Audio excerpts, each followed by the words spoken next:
ভারতীয়রা অবশেষে ইলিশের স্বাদ পেতে যাচ্ছেন। দুর্গাপূজা উপলক্ষে ভারতে যাচ্ছে বাংলাদেশ থেকে ৩,০০০ টন ইলিশ।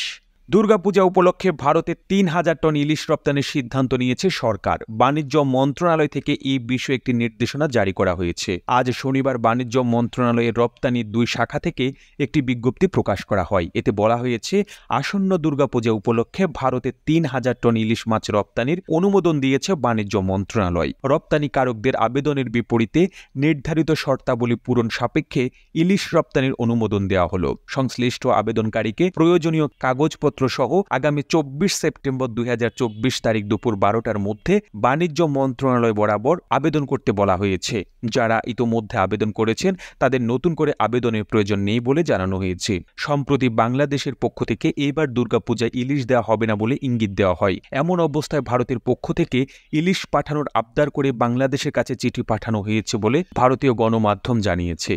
এক খবরে হিন্দুস্তান টাইমস বলেছে, গত ৫ বছর ধরে ইলিশ আমদানি হয়েছে বাংলাদেশ থেকে। এবারও সেই রীতি মেনে ভারতে ইলিশ পাঠানোর জন্য বাংলাদেশ সরকারের উপদেষ্টা তৌহিদ হোসেনের কাছে আবেদন করেছে ফিশ ইম্পোর্টার্স অ্যাসোসিয়েশন। প্রতিবেদনটি ভালো লেগে থাকলে আপনার ফেসবুকের টাইমলাইনে শেয়ার করুন এবং বিশ্ব বাংলা ফেসবুক পেজ এবং ইউটিউব চ্যানেলটি সাবস্ক্রাইব করুন। একই সঙ্গে আপনি বাংলাদেশের কোন জেলা থেকে এই ভিডিওটি দেখছেন আমাদের কমেন্ট করে জানান। আমরা পরবর্তী ভিডিওতে আপনাকে ধন্যবাদ জানাতে ভুলব না। আর এতক্ষণ বিশ্ব বাংলার সাথে থাকার জন্য অসংখ্য ধন্যবাদ।